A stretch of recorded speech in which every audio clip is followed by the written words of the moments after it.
একটা প্রশ্ন দিয়ে শুরু করি, একটু ঠান্ডা মাথায় ভাবেন তো, হাজার হাজার মাইল দূরে মধ্যপ্রাচ্যে যদি একটি বোমা পড়ে, তা কি আপনার রান্নাঘরের চুলাকে বন্ধ করে দিতে পারে? আপনার সন্তানের স্কুলের বেতনকে কি আটকে দিতে পারে? এমনকি আপনার গার্মেন্টসের চাকরিটি কি চলে যেতে পারে? উত্তরটা শুনলে আপনি চমকে উঠবেন, কিন্তু এটাই বাস্তবতা। বাংলাদেশ আজকে এমন একটি মোড়ে এসে দাঁড়িয়েছে যেখানে একটি মাত্র ভুল সিদ্ধান্ত পুরো জাতিকে খাদের কিনারে নিয়ে যেতে পারে। কিভাবে? বাংলাদেশ কি ইতোমধ্যে কোনো ভুল করেছে? বাংলাদেশ কি পররাষ্ট্রনীতিতে এমন কোনো সিদ্ধান্ত নিয়েছে যেটা বাংলাদেশের জন্য হিতে বিপরীত হতে পারে?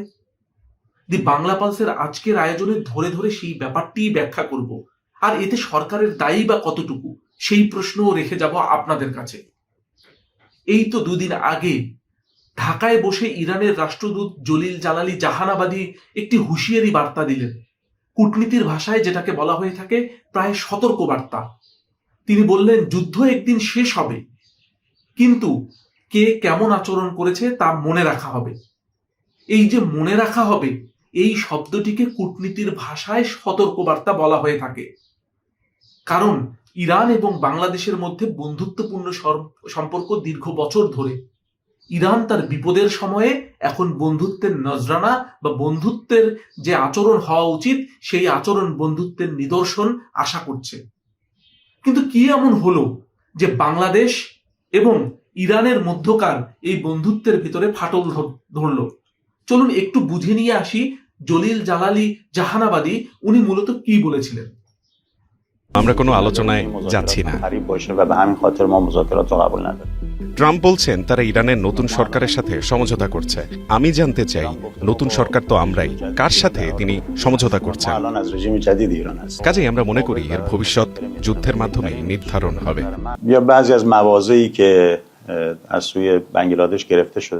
ইরান আগ্রাসনের শিকার হয়েছে, সে হিসেবে নিন্দা জানাতে পারত। আমেরিকাতেই তাদের জনগণ এই ঘটনার নিন্দা করছে। যুদ্ধ একদিন শেষ হয়ে যাবে, কিন্তু বিভিন্ন দেশের আমাদের সাথে করা আচরণগুলো আমাদের মনে থাকবে। ব্যাপারটা আসলে কি দাঁড়াচ্ছে? যুক্তরাষ্ট্র আর ইসরায়েল যখন ইরানে বোমা হামলা শুরু করলো, নানান রকম ভাবে আক্রমণ করলো, তখন বাংলাদেশ চুপ থাকলো। আর ইরান যখন এটার প্রতিশোধ স্বরূপ গালফ দেশগুলো অর্থাৎ সৌদি আরব, আরব আমিরাত, দুবাই, কাতার, ওমান, এই সমস্ত দেশগুলোতে আমেরিকান ঘাঁটিগুলোতে আক্রমণ শুরু করলো, বাংলাদেশ তখন বিবৃতি দিয়ে নিন্দা জানালো। তার মানে ব্যাপারটা দাঁড়ালো, মজলুম যখন আক্রান্ত হচ্ছিল তখন বাংলাদেশ চুপ ছিল, আর মজলুম যখন প্রতিশোধ নেবার জন্য আক্রমণ শুরু করলো তখন বাংলাদেশ নিন্দা জানালো। অথচ বাংলাদেশ ও ইরানের ভিতরে একটা গভীর বন্ধুত্বপূর্ণ সম্পর্ক ছিল। এটাই, এই বন্ধুত্বপূর্ণ সম্পর্কের বিপরীতে গিয়ে বাংলাদেশ যখন বিবৃতি দিয়েছে, ইরান তাতে গভীর হতাশা প্রকাশ করেছে এবং তার রাষ্ট্রদূত যুদ্ধ শেষ হয়ে যাবার পর কারা কিরূপ আচরণ করেছে তা মনে রাখার জন্য সতর্কবার্তা দিয়েছে, তাও আবার ঢাকায় বসে। তাহলে এবার চলুন তো, আমরা তো প্রশ্ন করতেই পারি, ইরান এমন শক্তিধর দেশ যে বাংলাদেশের সাথে ইরানের গভীর সম্পর্ক বজায় রাখতেই হবে? সেটার একটা ছোট্ট ব্যাখ্যা আপনাদেরকে দিই। ইরানের যে গল্প, সেই গল্পটা হলো 20% তেল ও গ্যাসের মজুদ যে রাস্তা দিয়ে সরবরাহ হয়ে থাকে, সেই রাস্তার নাম হলো হরমুজ প্রণালী, যার সম্পূর্ণ নিয়ন্ত্রণ বা কন্ট্রোল ইরানের দখলে। কিন্তু গত কয়েক সপ্তাহ আগে ইরান কিন্তু বাংলাদেশের 6টি তেলবাহী জাহাজকে এই হরমুজ প্রণালী অতিক্রম করার অনুমতি দেয়নি। কেন দেয়নি? ওই যে বন্ধুত্বপূর্ণ সম্পর্কের আচরণের পরিবর্তে বাংলাদেশ তাদের বিপক্ষে নিন্দা বিবৃতি দিয়েছিল, তাদের আক্রমণের বিপক্ষে। অথচ তারা যখন আক্রান্ত হচ্ছিল তখন বাংলাদেশ নীরব ছিল। তো বাংলাদেশ এখন এমন একটা সিচুয়েশনে এসে দাঁড়িয়েছে, তার একটা ত্রিমুখী সমস্যা। 3 সংসারকে ম্যানেজ করতে চাওয়া এবং 3 সংসারকে সঠিকভাবে বজায় রাখার চেষ্টা করা বাংলাদেশের জন্য এখন একটা দুরূহ ব্যাপারে পরিণত হয়েছে। কিরকম ব্যাপার? একদিকে রয়েছে আমেরিকা, যেখানে বাংলাদেশের সবচেয়ে বড় রপ্তানি বাণিজ্যের ঘাঁটি হলো আমেরিকা। আমেরিকায় সবচেয়ে বেশি আমাদের পণ্য যায়। সেখানে আমেরিকা যদি একটু শুল্ক বাড়িয়ে দেয় তাহলে আমাদের গার্মেন্টসে কাঁপুনি শুরু হয়ে যায়। 2 নাম্বার সংসার হলো আমাদের গালফ দেশগুলো অর্থাৎ মধ্যপ্রাচ্য। আর সৌদি আরব, আরব আমিরাত, দুবাই, কাতার, কুয়েত, এখানে প্রায় ৮০ লক্ষ প্রবাসী রয়েছে, যাদের রেমিটেন্সের টাকা আমাদের রিজার্ভের মূল মেরুদণ্ড এবং প্রাণ, বলা যায় আমাদের অর্থনীতির মূল চালিকা শক্তি। তাহলে তাদেরকে যদি আমরা বিরাগ ভাজন করি, আর তারা যদি আমাদের এই শ্রমিকদেরকে, আমাদের প্রবাসী ভাই বোনদেরকে দেশে পাঠিয়ে দেয়, আমাদের অর্থনীতি যে মুখ থুবড়ে পড়বে সেটা বলাই বাহুল্য। এবং তৃতীয়ত, ইরান, যে হরমুজ প্রণালী, যেখানে রয়েছে তেল এবং জ্বালানি, সেই জ্বালানির পথটা যদি সম্পূর্ণভাবে বন্ধ হয়ে যায় এবং ইরান যদি বাংলাদেশকে অকৃতজ্ঞ বন্ধু হিসাবে তালিকাভুক্ত করে এবং বাংলাদেশের কোনো জাহাজকে যদি সেই প্রণালী দিয়ে চলাচলের জন্য তারা অনুমতি না দেয়, তাহলে এবার ভেবে দেখুন, প্রথমে যে প্রশ্নটি করেছিলাম, আপনার রান্নাঘরের চুলা কি নিভে যাবে না? আপনার সন্তানের বেতন কি আটকে যাবে না? আপনার গার্মেন্টসের চাকরিটি কি চলে যাবে না? কারণ জ্বালানি তেলের দাম বাড়বে হু হু করে, ক্রয় ক্ষমতা কমে যাবে মানুষের, দ্রব্যমূল্যের দাম বাড়বে একদম চরমভাবে, এবং আমাদেরকে দিনান্নিপাত করতে হবে বড় কঠিন সময়ের ভেতরে।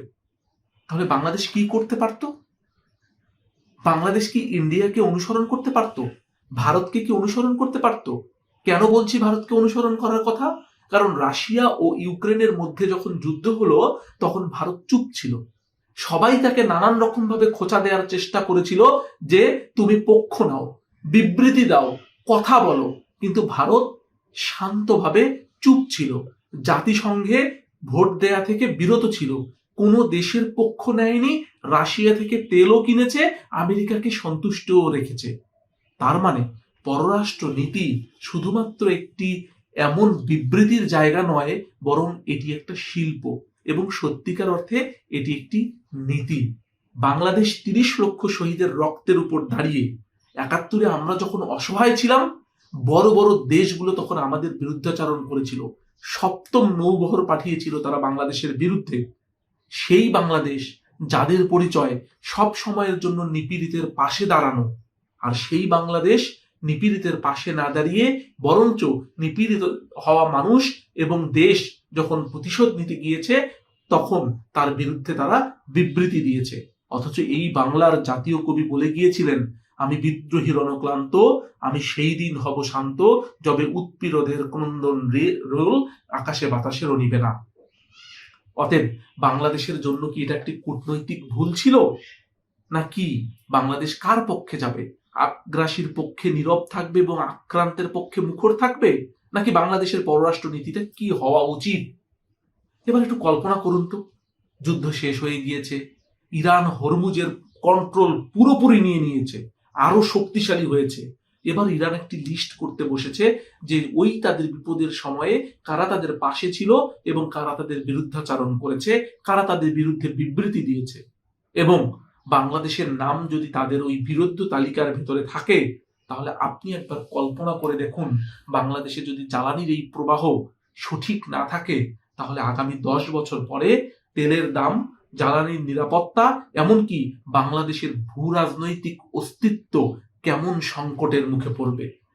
আর ইরান যেরকম একটা ইগোইস্টিক জাতি, ইরান যেরকম ভাবে কথা বলে, ইরান যেভাবে চোখে চোখ রেখে লড়াই করতে পারে, এত শক্তিধর দেশগুলোর সাথেও এতদিন যাবৎ হার না মেনে হরমুজের কন্ট্রোল নিজের দিকে রেখে তাদের উপর যে সীমাহীন চাপ প্রয়োগের চেষ্টা করেছে এবং তারা চোখে চোখ রেখে যুদ্ধ করেছে, সেই ইরান যদি বেঁকে বসে, তাহলে ক্ষতিটা আসলে কার? সেটা একটি প্রশ্ন। তার মানে পররাষ্ট্র নীতি মানে একটা নীতি, শুধু বিবৃতি নয়। পররাষ্ট্র নীতি মানে বুদ্ধি, শুধু আবেগ নয়। পররাষ্ট্র নীতি মানে টিকে থাকার শিল্প। বড় দেশগুলো ভুল করেও পার পেয়ে যায়, কিন্তু আমাদের মতো ছোট অর্থনীতির দেশ একটা ভুলের মূল্য দেয় যুগের পর যুগ, বছরের পর বছর, এমনকি এক একটি প্রজন্ম ধরে। তাই প্রশ্নটা আজকে শুধু সরকারের নয়, প্রশ্নটা আপনার আমার সবার। আমরা কি সাহসী এবং কৌশলী, নাকি আমরা আবেগী এবং অন্ধ? সেটা প্রমাণ করার সময় চলে এসেছে। সরকার কি ভুল সিদ্ধান্ত নিল?